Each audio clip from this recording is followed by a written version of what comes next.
صباح الخير، ازيك؟ عامل ايه؟ انا مازن مصطفى. هعرفك بنفسي في الاول. طالب في كليه الاعلام سنه اولى، وده بيتي الجديد او بالمعنى الاصح السكن الجامعي اللي انا قاعد فيه تبع جامعه القاهره، لان انا من اسكندريه. فيديو النهارده نتكلم سوا عن توثيق الثانويه العامه. معايا سكتش كده او بتاع كاتب فيه كميه نقط وكلام كبير بعيدا عن الميه بتوع من راسي دي. كميه حاجات كتير على مدار رحلتي في ثانويه عامه، فهوثقها معاك في فيديو النهارده. اتمنى بس ان الفيديو ده ما يطولش، لان انت زي ما انت عارف اخوك بيحب الكلام مننا اخوات يعني، بفتح معاك في الكلام قوي يعني. خلينا بقى نبدا باول حاجه، وهي ان انت مجرد ما ترجع من الدرس ذاكر وخلصه. وهنا انا ما بدكش اي نصيحه كليشيه، هي قد تكون كليشيه لكن هي فعلا ستيل حاجه يعني لازم ولا بد منها، وبجد فعلا مجرد ما تخلص الدرس مش هتقدر حتى تخلص واجبه او تذاكره النهارده، اقراه مجرد قرايه لغايه لما تيجي تفتحه تاني، ويستحسن تاني دي تكون بكره. الدرس عندك لما تسيبه كذا يوم في دماغك، عارف انت فكره، كان حد ضرب لي مثال قال لك البيتزا لما تتساب ما بتبقاش حلوه يعني، فاهم؟ فهي نفس الكونسبت، كل ما تاكلها بدري كل ما يكون طعمها افضل وسخنه اكتر وبتاع. هي ماشيه كده. خلص الدرس، المعلومه هتبقى لسه في دماغك طازه، هتحل عليها، هتثبت. هتسيبها كام يوم، المعدل هيقل، فانتاجيتك او كفاءتك للمعلومه مش هتبقى افضل حاجه. تاني حاجه، مشاكل الاونلاين. اخوك جت عليه فتره من الفترات قال لك عشان اوفر وقت واوفر فلوس وابقى طالب بيخلص الساعه 3 العصر دروس ومش عارف ايه، او اي وقت يعني الصبح، هاخد دروسي اونلاين. تمام. واجهتني بعض المشاكل، منها ان انا اللابتوب بتاعي كان ضعيف شويه وموبايلي كان جايب شاشه، فقلت انا هذاكر على اللابتوب. اللابتوب ما كانش بيشغل الفيديوهات، كان بيعمل دروب فريم مش عارف ازاي على فيديوهات اليوتيوب او على اي فيديوهات بشكل عام على البراوزر تقريبا. ده كان من ضمن المشاكل التانية. الدعم مش افضل حاجة، دعم المنصات مش فاهم هو بيعمل ايه يعني، في نسبة منهم بتبقى فعلا مش فاهمة هي بتعمل ايه، مجرد فاهم اللي هو مقعدينه انا دعم بس ما بعرفش ادعم حد. بس فنقي المنصة اللي انت هتبقى معاها واسأل عليها عشان لو تسوحت ما تسوحش. فاهم حاجة؟ لخص دروسك اول باول، امسك الكتاب، امسك الهايلايتر، مع ان انا ما كنتش من الناس اللي بتفضل الهايلايتر او ما كانتش بتستعمله اصلا. قلم رصاص وابدا معايا. تمسك الكتاب، المين بوينتس او النقط المهمه، الحاجات اللي انت واقع فيها، الحاجات اللي انت شايف ان دي لازم اللي تتذاكر اول باول، خطط عليها، علم دايره، شخبط، اعمل اي حاجه بحيث ان انت لما تمسك الكتاب او المذكره تاني، انا فاكر الشخابيط دي كلها، فهتجمع المعلومه في ظرف ربع ساعه. بدل ما قعدت ذاكرتها في ساعتين في الاول، لا هتاخدها في وقت قليل قوي المره دي، او اقل من ربع ساعه، انت ورزقك بقى.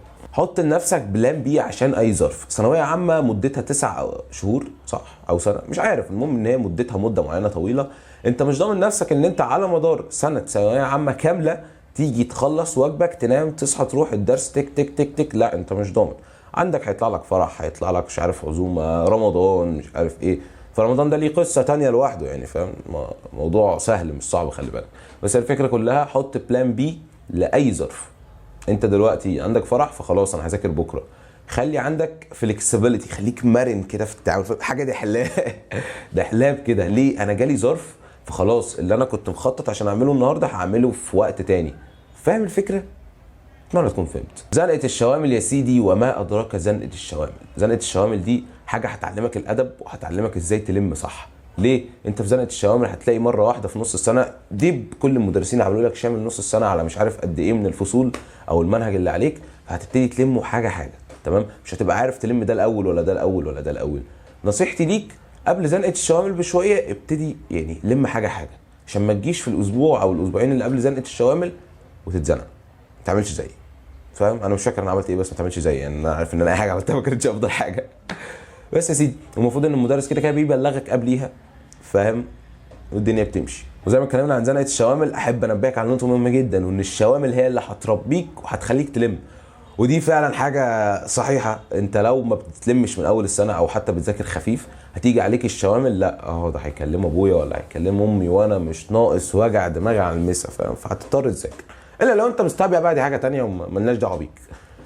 انت لغايه دلوقتي ما عملتش لايك. مش عيب ابقى انا قاعد متغرب وبعمل لك فيديو وانت ما عملتش لايك؟ اعمل لايك يا صديقي. اعمل لايك. الفيديو ده متعوب عليه بقالي كتير بعد فيه او بسجل فيه النقط في سكتش ده.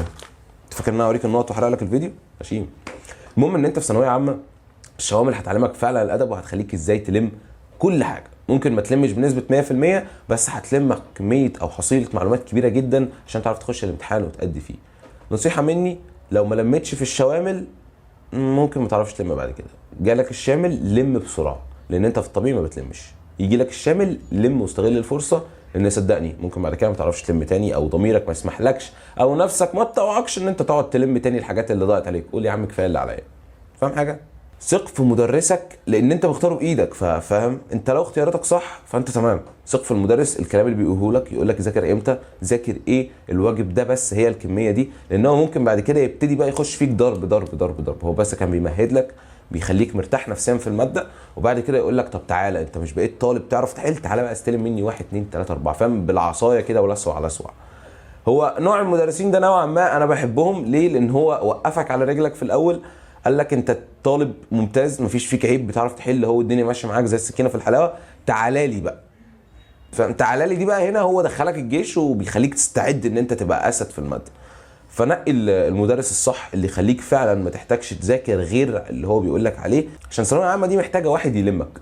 فعلا صدقني صعب ان انت تكون في ثانويه عامه وتعرف تلم نفسك، كلنا بنحتاج حد يلمنا او يوجهنا بشكل ما او طريقه صح. فنقي المدرسين اللي هتبقى معاهم، لان دول اللي هيوجهوك طول السنه وهيساعدوك تذاكر كمان. اجواء المذاكره بقى والتوقيت، تروح تولع لي شمعه، فاهم، وتولع لي بخور وبرفان في الجو ومش عارف ايه. بص مش هقول لك ان ده عبط، لا هو فعلا حاجه ممكن تكون بتجيب معاك، بس هي تختلف من شخص لشخص. فاهم؟ انا مثلا كمازن احب اذاكر والدنيا هاديه، او ده طبيعي. صدقني انا مش فاكر انا بذاكر امتى، انا من ساعه دخلت الكليه بقيت نادرا قوي ما بذاكر، ودي حلاوه الكليه. او على حسب انت هتخش ايه يعني، ما تخشيش هندسه وتقول لي انا مش عايز اعيش ثانويه عامه المره الثانيه، معلش يعني. فانت ظبط جوك، عايز تذاكر من بعد الفجر يستحسن تذاكر من بعد الفجر، بيبقى فيه بركه كده في الوقت والدنيا هاديه ومفيش اي حاجه تشغلك على السوشيال ميديا. فنصيحه مني، ذاكر، وذاكر في الوقت اللي انت شايفه صح.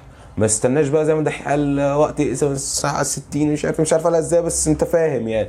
ما تقولش المكتب يتروق، لازم تروق المكتب او كل حاجه، بس ظبط دنيتك وما تحججش كتير. فاهم؟ نقي التوقيت المناسب ليك، ظبط مكتبك، هيئ الجو اللي انت عايز تذاكر فيه عشان لما تيجي تذاكر ونفسك مفتوحه. وتنظيم الوقت بقى دي حاجه مهمه جدا جدا جدا يعني. فاهم؟ تظبط جدول دروسك. ما بقولكش تعمل جداول، حوار الجداول ده من افشل ما يكون، اللي هي الجداول ام تايم، اللي هو انا من 2 ل 4 هذاكر، من 4 ل 5 هاكل، من 6 ل 7 هعمل كذا، هروح الجيم. مفيش الكلام ده. الجداول دي فاشله جدا صدقني. انت ممكن تعمل جدول تو دو ليست بس، اللي هو انا هعمل 1 2 3 4 النهارده، فاهمني؟ وتكون عارف ان انا هعمل دول في اليوم ده، يكفي اليوم معايا، يكفي ان انا اعمل فيه كل ده. فاهم الفكره؟ ما تجيش على نفسك في نفس الوقت ما تمرقعش قوي، تدي نفسك براح زياده في الوقت. فاهم؟ حاول تنظم دروسك، ما تخليش دروسك بالليل، حاول تخلي دروسك كلها الصبح عشان تخلص دروسك في رينج 12 2 4 بالكتير. فاهم؟ وبعد كده ترجع تذاكر وتغدى وتنزل جيمك وتظبط حياتك. انت ليك حياه، افتكر النصيحه دي كويس. ثانويه عامه مش هي اللي بتعيشك، انت اللي بتعيشها. انت ليك حياه في ثانويه عامه، فما تروحش تنشغل في دروسك باليوم كله وتنسى ان انت ليك حياه. صدقني هتخلص اخر يوم امتحان وبعد كده هتقف زي الصنم ولا زي الخشبه، هتقول هو انا بعمل ايه، او انا هعمل ايه اصلا، خلصت مفيش حاجه جراني من رقبتي تقول لي ذاكر ولا انا هعمل ايه تاني. ففي ثانويه عامه حياه عادي، سنه زيها زي اي سنه. المجتمع حاطط عليك ضغط ابن لذينه وبيقول لك ان دي سنه ملحميه، لو ليك نصيب في حاجه هتاخدها، انت بتعمل اللي عليك وخلاص. فاهم؟ ما تحطش على نفسك ضغط، ودي اهم حاجه يعني. تقريبا دي اهم حاجه في الفيديو كله، عشان من غيرها مش هتعرف تعمل حاجه خالص. افتكر دايما انت اللي بتعيش ثانويه عامه، مش هي اللي بتعيشك. انت ليك حياه، انزل اتمرن، انزل اتمشى، اتفسح، اعمل اللي انت عايزه بجانب ما بتذاكر طبعا. فزي ما قلت لك نظم وقتك، دروسك خليها الصبح عشان تيجي تذاكر تخلص واجبك بعد الظهر، وتاكل وتنزل جيمك وتظبط دنيتك. وطبعا عشان تنظم الوقت فانت لازم تنام بدري، يعني تنام في رينج الساعه 10 11 12 بالكتير، عشان تصحى 8 الصبح او 7 الصبح، عشان هيبقى عندك دروس الصبح، لان احنا قلنا دروسنا هتبقى الصبح. فاهم حاجه؟ اتمنى تكون فهمت. اولا اعذرني على الدوشه او الدور بقى وكده، فلازم نعذر بعض شويه. النقطه المهمه بقى اللي عايز اكلمك فيها دلوقتي، اكذوبه هلم في نص السنه، او لو انا قاعد في نص السنه فبالتالي هلم بقى كل المنهج اللي عليا في الشغل بتاعت نص السنه والتصفيه مش عارف ايه، هبقى مضغوط فلازم كده كده الم. مفيش حاجه اسمها هلم في نص السنه. كل ما تتوفر فرصه انك لم نص السنه هتقع فيها وقعه. صدقني لو كنت مصدق الحوار اللي انت بتقوله لنفسك ده، صدقني قليل قوي اللي بيعرف يلم في نص السنه، مش كل الناس. فعشان كده هتبتدي تلم من بدري شويه شويه، كل ما يتاح لك فرصه انك تلم شيء تلمه، عشان تنظم نفسك للشوامل زي ما قلت لك، عشان ما تتزنقش للشوامل. اوريدي جالك شامل 2 10 في نفس الوقت في المكان، 7 مواد اعتقد او 6 ايا يكن. لو جالك شامل لمده اسبوع او اسبوع لمده شوامل كتير، اعذرني على انت فاهم قصدي يعني، فاهم؟ وقتها هتكون انت منظم وقتك اوريدي وجاهز ومذاكر على الاقل مادتين 3 4. يعني انا مش بقول انك دحيح، بس على الاقل هتذاكر حبه حلوين فاهم، ينفعوك ويشيلوا من عليك شويه وقت الزنقه دي. وحاجه تانية مهمه ان انت ما تراكمش كل حاجه عشان ماده واحده، مش عشان عندي شامل رياضه، اي نعم انا كنت علمي رياضه الموضوع يستاهل، بس مش عشان عندك شامل رياضه بكره او كمان اسبوع انك تركن الاسبوع كله عشان شامل فراغيه مثلا فاهم، او جبر وفراغيه تفاضل مش عارف ايه الكلام ده كله. اي نعم الرياضه تستاهل، انا معاك ان الرياضه تستاهل وعايزه حل كتير، بس برضو كل يوم خد الماده بتاعتك الطبيعيه بتاعت اليوم ده، وبالليل خصص رياضه. اسبوع الشوال ممكن تتغاضى عن بعض الرفاهيه مش كلها، تتغاضى بس عن بعض وقت الرفاهيه مش الرفاهيه كلها، وتذاكر شويه الماده الاكسترنال او الاضافيه اللي عليك. الاهم بقى من ده كله ان انت خلصت حاجه اكتبها، ومكتبها هنا مش قصدي ان انت تكتب المنهج اللي انت خلصته، لا، تشيك ليست او تو دو ليست. خلصت وحده اولى مثلا جاب تشيك ليست صح، او تشطب عليها بالقلم الرصاص بالقلم الجاف. خلي عندك دايما كان ستيكي نوت تمام، علقها على الثلاجه على المكتب على الحيطه، انا ورايا 1 2 3، وبعد كده هتعمل تشيك او صح. الموضوع هيفرق معاك جدا جدا في النفسيه، اللي هو انا خلصت كل ده. مساء الفل. انا عارف ان ده مش الطف كادر نهائي ولا دي افضل كواليتي، بس قلت زي ما شاركتك او بشاركك حاليا رحله ثانويه عامه، ليه ما شاركش معاك جزء من رحلتي والحاجات اللي انا بعملها بقى في حياتي الجامعيه بشكل عام. في طريقي الاسكندريه واحنا في طريق تعالى نتناقش بعض النقاط استكمالا للفيديو بتاعنا. خلينا بقى في نقطه مهمه جدا، وهي انك لو هتحضر مراجعات في السنتر فيستحسن ان انت تيجي بدري، تسجل بدري في السنتر وتقعد في البنشات الاولى، او يفضل ان انت تحضر اونلاين وتريح دماغك من وجع الدماغ والهم ده كله. تقول لي ليه؟ هقول لك ورا حضوره زي قلته، فاهم، زي عدمه بالظبط. فكره ان انت تيجي الدرس متاخر وتقعد ورا بيضيع عليك شرح، طبعا جزء من الشرح في الاول بيضيع عليك انك تفهم، الدوشه بتبقى ورا، نظرك ضعيف. انا بس نضاره في اواخر ثانويه عامه فاهم، فصدقني القعاد ورا مش لطيف خالص. فكره انك تبقى قاعد قدام بتبقى افضل بكتير جدا، معاك فرصه ان الاسئله بتاعتك تتشاف او انك تقول حاجه للدكتور بشكل عام او للمدرس بشكل عام، فاهم حاجه. النقطه اللي بعدها بقى هي اتس اوكي نوت تو بي اوكي، يعني فاهم، انت مش متحكم بالمود بتاعك زي ما قلت في 9 او 12 شهر ايا كانت، انا مش فاكر بصراحه. فكره ان انت تبقى قاعد الفتره دي كلها وانت متحكم بالمود بتاعك دي شبه مستحيله او مستحيله اصلا. عادي تقع في فتره ما تعرفش تذاكر، ما تعرفش تحضر، ما تعرفش تعمل اي حاجه، بس المهم ان انت ما تخليش الفتره دي تسيطر عليك بزياده شويتين. يعني انا عارف ان هيبقى صعب عليك ان انت تعمل اللي عليك اصلا، بس حاول على قد ما تقدر. او عايز تاخد ريست نو بروبلم، طالما هتعرف ترجع تعوض اللي فاتك كله. المهم بس ان انت ما تطولش في الفتره دي. انا جات لي فتره ما كنتش جايه معايا باكل، وانا اللي يعني عنده شراهه واسعه جدا او مفتوحه قوي في الاكل، كانت غريبه قوي عليا، ما كانتش جاي معايا بحضور دروس مثلا او ان انا اعمل وجبات. اتس اوكي نوت تو بي اوكي، يعني فاهم، مش هتعرف تاخد السنه كلها بمود رايق. حاجه كمان اكرف تتحب، فاهم. انا لقيت نفسي كاتبها في السكتش هنا، بس صدقني انا مش فاكر هي بتتكلم عن ايه، بس على سبيل الهزار اكرف للماده هتلاقي المدرس بيتصل بيك، فاهم، بولي الامر ابنك ما بيحضرش. نعم كل سنه نسيت اقول لك المعلومه دي صحيح، اياك تسجل برقمك، فاهم، ما تعملش ناصح، صدقني انت محتاج رقيب في السنه دي، لازم تبقى راجل ما بينك وبين نفسك، بس في نفس الوقت هتحتاج رقيب برضو، الموضوع يبقى صعب شويتين من ناحيه الكنترول، فاهم حاجه. اوعى تسيب الماده كتير عشان الماده هتتقمص نوعا ما، زي ما قلت لك نفس المثال بتاع البيتزا، هي الماده محتاجه فعلا تتذاكر في يوم يومين من ساعه الشرح عشان تعرف تستوعب اكبر معلومات وتفضل لازقه ولابده في دماغك. اظن على اللمبه اللي ورايا دي، بس ما باليد حيله. يعني من المهم جدا ان انت تعمل ريكورد او فيديو قصير لنفسك بتوضح فيه نقطه ما كنتش فاهمها، مجرد بتعمل اعاده شرح ليها لنفسك عشان لما تنساها تاني ترجع لها وتفتكر الدنيا كانت ماشيه ازاي. جروف ستريت هوم، اهلا بكم في الاسكندريه. اخيرا وصلت الحمد لله يعني، وانا بس مش عارف انتبه للطريق ولا انتبه للفيديو، دي الموضوع كلها. نخش بقى على البوينت اللي بعدها وهي النفسيه. صدقني الموضوع ده مهم جدا جدا جدا، وكان المفروض اصلا يكون من الحاجات الاوليه في الفيديو ده.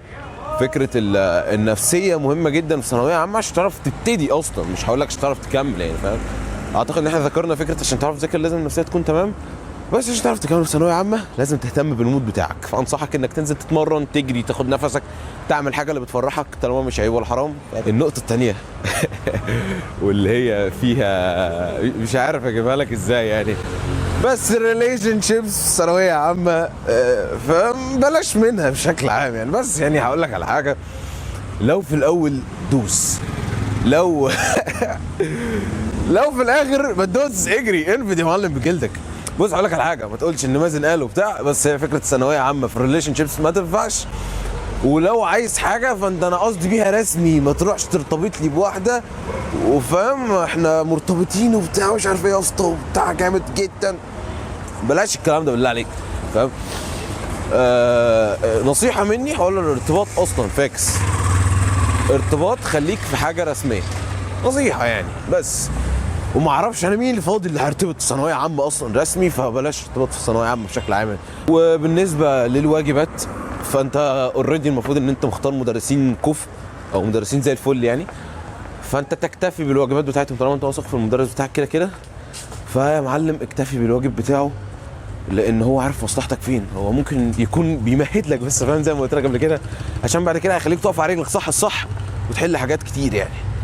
بس مش عارف اتحرك شنط بقى ومش عارف ايه وبتاع، لسه جاي من السفر. انت معايا في الفلوج في الاول يعني، او هو فيديو فلوج مش عارف. بس يا صديقي كفايه نقط بقى في وانا بتحرك، نبقى نشوف حته تانية نكمل فيها. نكمل بقى هنا المره دي. نور عبده تقريبا وقع على لقطه من سوق الجمعه. المفروض نجيب 3000 جنيه يا عمي ما علينا، رحله صيانه بقى، فاهم انت؟ فلوج شامل او حلقه شامله. النهارده صح ليله اول تراويح، فكل سنه وانتم طيبين. مش عارف الفيديو ده هينزل امتى بصراحه، بس كل سنه وانتم طيبين. ونيجي بقى للنقطه اللي بعدها، وهي ايوه انا قلت النهارده اول ليله تراويح، ما تتفزلكش الفيديو بتاعي، انا المالك هنا. فنخش على النقطه اللي بعدها، وهي انك تصور اي سبوره وتكتب اي ملاحظه حتى لو مش هتستفيد بيها، صدقني مجرد تريح ضمير والسلام. اعتقد ان المنطقه دي محظوره شويه في التصوير. ربنا يستر، ربنا يستر. بس فاهم الفكره؟ ايام الامتحانات تلاقي نفسك بتفتش في الموبايل على اي سبوره او اي حاجه، خصوصا من الحاجات اللي اتكتبت ليالي المراجعات، عشان الحوار ده هيفيدك قوي.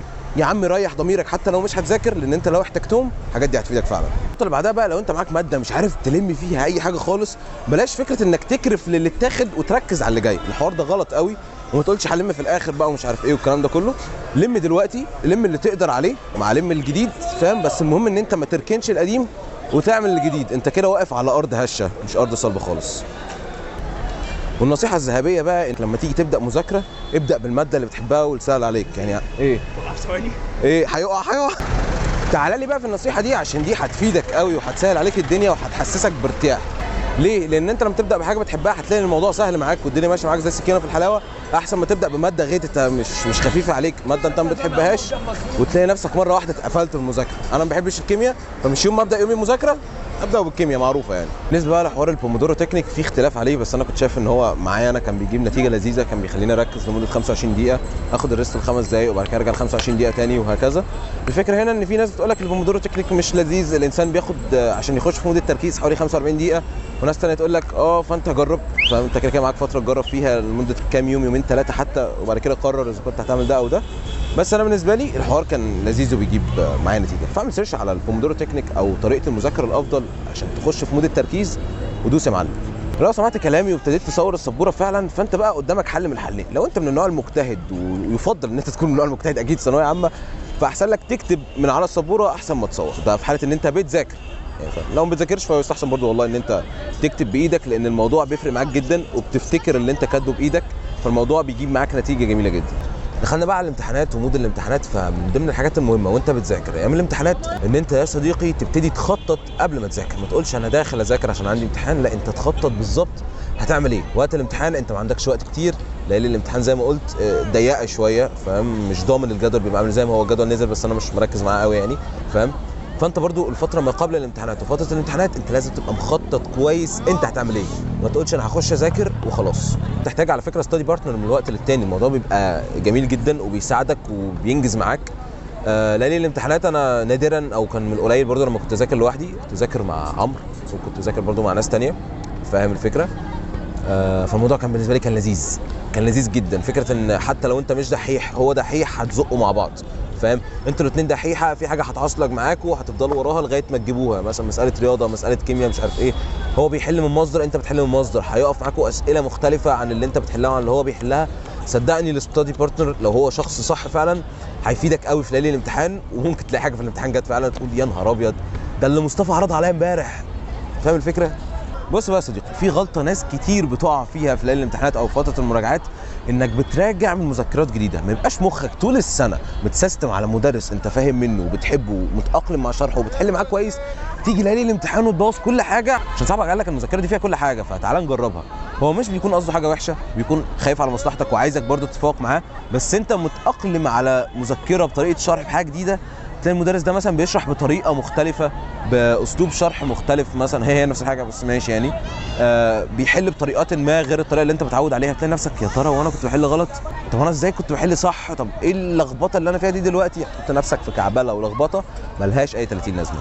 مش كل الناس تعرف يعني، مش كل الناس تقع في الغلطه دي يعني. في ناس لما بتمسك مذكرات جديده بتتاقلم عادي، بس انا بقول لك اللي ممكن يحصل معاك، وعايزك تتاقلم على انه عادي جدا ليالي الامتحانات او فتره الامتحانات بشكل عام يكون جسمك بيوجعك، في حاجات غريبه ابتدت تظهر في جسمك، انت متوتر بزياده. كل ده ممكن يكون بسبب التوتر اصلا، ضغط نفسي وضغط عصبي وجسدي وحاجات غريبه جدا، فاهمني؟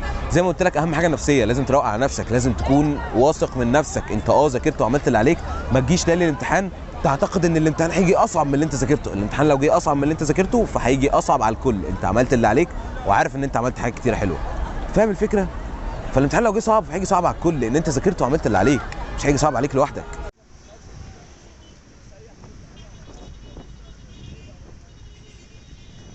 5:30 6 دقايق يعني المدفع خلاص قرب، فقلت اقول لك كلمتين كده في السريع وبعد كده اطلع انا عشان ايه؟ اروح افطر. بص يا معلم، ليالي الامتحان مش للمذاكره، او بص دي في حالات نادره بتبقى المذاكره بس ليالي الامتحان مش للمراجعه، ويفضل يعني دي من وجهه نظر انا، انت مخك بيبقى فاصل ليله الامتحان، يفضل في الايام اللي قبلها تستغل الموضوع ده المذاكره. ليالي الامتحان تكون للراحه وهدوء البال والتريكات اللي انت كنت بتقع فيها، لكن انت تعتمد انك ليله الامتحان تكون ليله اساسيه من ضمن ليالي المراجعه في الخطه اللي انت حاططها، بلاش يعني، فاهم؟ لان انت مخك خلاص بيكون جاب اخره.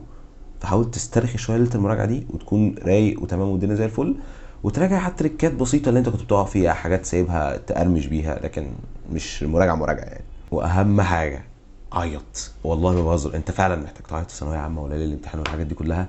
عادي جدا ان انت وانت ماشي رايح الامتحان تعيط بلا سبب، انت مذاكر وعامل اللي عليك وحالل 300 400 محافظه، فاهم؟ او امتحان ايزي. انا كنت بذاكر وواثق من نفسي وتمام، انا مذاكر والدنيا معايا زي الفل، كنت بروح الامتحان وانا معيط بلا سبب، صدقني بلا سبب. قبل امتحان العربي كنت بعمل فطار عادي جدا في المطبخ، لقيت نفسي بعيط بلا سبب. هي بيبقى تقريبا ضغط نفسي او حاجه زي كده، فانت لو لقيت نفسك عايز تعيط عادي، وما تقلقش وما تتفزعش، لان الموضوع طبيعي جدا، ما تقلقش يعني، مفيش حاجه تدعو للقلق خالص. تقريبا كانت دي النصيحه الاخيره.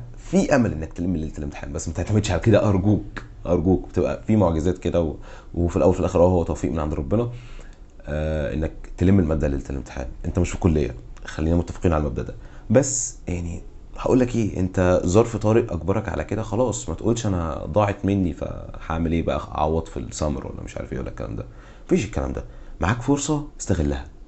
كان في بيت شعر تقريبا مدرس، كان استاذ تامر عاشور الله يمسيه بالخير، كان كاتبه لي مش عارف في امتحان ولا في المذكره بتاعته، المهم كان بيقول لك ايه: كي لا يضيع جمال منك ابصره. حطيتها في ورقه عندي هنا وعلقتها فوق المكتب، برده ورقه كنت حاطط فيها حاجات فتره ثانويه عامه. فحاول تفهم البيت ده وحاول تفهم كلامي. بعد ما خلصت تصوير الفيديو افتكرت ان في نصيحه مهمه جدا انا ما قلتهاش: اياك ثم اياك ثم اياك مراجعه ما بعد الامتحان. انت بتضيع كل المجهود اللي انت عملته في حفظ سلامك النفسي في انك تراجع بعد الامتحان، سواء مع مدرس، سواء مع اصحابك، سواء مع اي حد. اللي فات وما نقدرش نغيره، فاهم؟ زي ما قالوا يعني. بلاش مراجعه بعد الامتحان، هتضيع على نفسك سلام نفسي انت مخزنه جواك بالعافيه. ابوس ايدك حافظ عليه عشان انت داخل على مواد يعني كتير لسه. قبل ما نرجع للفيديو الاساسي بتاعنا، في نقطه مهمه بس نسيت اقولها لك. انا في فوتج كنت مصورها من ايام ما كنت في ثانويه عامه توثيقا يعني للسنه والايام الاخيره وكده، فاكتشفت ان انا عشان احط الفوتج دي في الفيديو ده بالذات، انا مصورها عشان الفيديو ده اصلا، اكتشفت ان هي هتخلي الفيديو طويل، والفيديو اوريدي مدته مش قصيره، فاهمني؟ فانا هنزلها لك في فيديو تاني لوحدها، هجمعها لك كده على بعض وانزلها لك تاني يوم من ميعاد تنزيل الفيديو ده. فاعمل سبسكرايب واعمل لايك الفيديو اللي لسه ما عملتش لغايه دلوقتي، واستناني بكره عشان هنزل لك الفيديو اللي انا قلت لك عليه.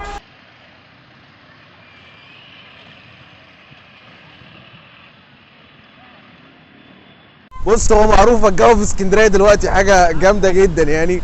اتمنى الصوت يكون مسموع اصلا من شده الهواء، انت شايف شعري باظ والطقم كده يعني. فالمهم خلينا نتكلم في النقط الاخيره اللي هنختم بيها الفيديو. اوعى تحط نفسك تحت ضغط يعني، فاهم؟ تعالى كده نجرب نقف عكس الهواء. اوعى تحط نفسك تحت ضغط. سنه طويله عريضه انت محتاج تكون فليكسبل فيها، مرن نفسيا، صحتك زي الفل ونفسيتك تمام، فما ينفعش نهائي انك تحط نفسك تحت ضغط خالص. وافتكر افتكر ان انت مش قليل، فاهم؟ انت كون ان انت قبلت ان انت تخش في التشالنج بتاع ثانويه عامه ده، انت مش قليل نهائي، انت شخص ذو قيمه وقامه، ويعني يعتمد عليه، انت بس اللي مودك مش رايق، فاهم؟ انت حلو طول ما انت رايق. دي جمله انا بعتز بيها جدا، انا اللي قايلها بس انا بعتز بيها برضو، وبس كده يعني، فاهم؟ حاول تفهم الجمله دي كويس او الجملتين دول كويس. نخش بقى على الحاجه اللي هنختم بيها او الحاجات الاخيره اللي هنختم بيها. اياك وكره الذات، يعني فاهم؟ ما تكرهش نفسك عشان انت مش عارف تحفظ، تسمع، بتجيب درجات زي الزفت. اوعى تكره نفسك، لان نفسك هي الوحيده اللي هتفضل معاك. وده يتنافى مع النقطه اللي بعد كده اللي هي بتقول لك انت مش لوحدك. انت مش لوحدك دي قد تكون تتضمنني انا، يعني فاهم؟ صديقي انت مش لوحدك، مازن معاك. الدي ام في اي وقت يعني موجود ومتاح ليك، لو حابب تشكي تستفسر عن حاجه مش عارف ايه، اخوك مازن دايما موجود في الخدمه. تعال نعدي بس السكه عشان ايه؟ ايوه شاطر. اخوك مازن موجود في الخدمه، الدي ام بتاعه موجود تحت خدمتك، اي مشكله اي حاجه انا معاك على طول، فاهم؟ واتمنى ان انا اقدر اساعدك فعلا. وانت مش لوحدك دي خلي بالك، مش انا بس، انت معاك صحابك، معاك عيلتك، معاك حاجات كتيره جدا تقدر يعني تستند عليها في فتره ثانويه عامه، معاك مدرسينك، ودي نقطه مش كتير يدركها برضو. ونختم الفيديو باهم حاجه، وهي اللي انا واثق ان انا بسببها فعلا انا دخلت الكليه اللي نفسي فيها. بالمناسبه انا جبت 69% و27 علم رياضه، ودخلت الكليه اللي انا كان نفسي فيها، كليه الاعلام. وده بسبب من وجهه نظري انا شايف ان انا طبعا عملت اللي عليا وكل حاجه. في الاخر انا ما رضيتش اغش. انا صديقي اللي كان قاعد جنبي كان نفس النموذج بتاعي في فتره الامتحانات، معظم الامتحانات او ده ما كانش كلها. صديقي الله اكبر عليه حاليا في هندسه اسكندريه جايب حاجه و90%. انا لو كنت بصيت جنبي بس وخدت منه الاجابات وعيني كانت بتجيب ورقته بس ما كنتش برضه انقل منه حاجه، ما كنتش برضه.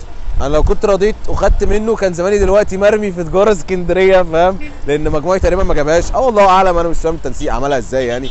بس كل اللي انا عايز اقوله لك، توكل على الله، اعمل اللي عليك، وفي الاول وفي الاخر ارضي ربنا. انت بتعمل كده وبترضي ربنا في الحاجه اللي انت بتعملها، عشان صدقني بعد كده ربنا هيوفقك وهيرضيك زي ما انت رضيت ربنا، ربنا هيرضيك. وافتكر الجمله دي كويس. وبس كده.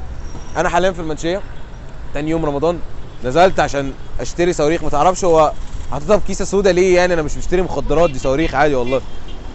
فكل سنه وانتم طيبين. اتمنى الفيديو ده يكون فادك وعرفت يعني تظبط الدنيا، ويكون يعني انت فاهم اللي عايز اقوله لك بالقلب للقلب يعني. وبس كده يا صديقي، كان معاك مازن مصطفى. اشوفك في حلقات قادمه بقى. ما تنساش اللايك والسبسكرايب والكومنت والشير وشارك الاشتراكات دي. الفيديو ده كان من ألذ الفيديوهات على قلبي، فاتمنى برضو ان هو يكون كده عليك. واللايك يا جميل، لايك يا جميل، اللايك يا جميل. مع السلامه.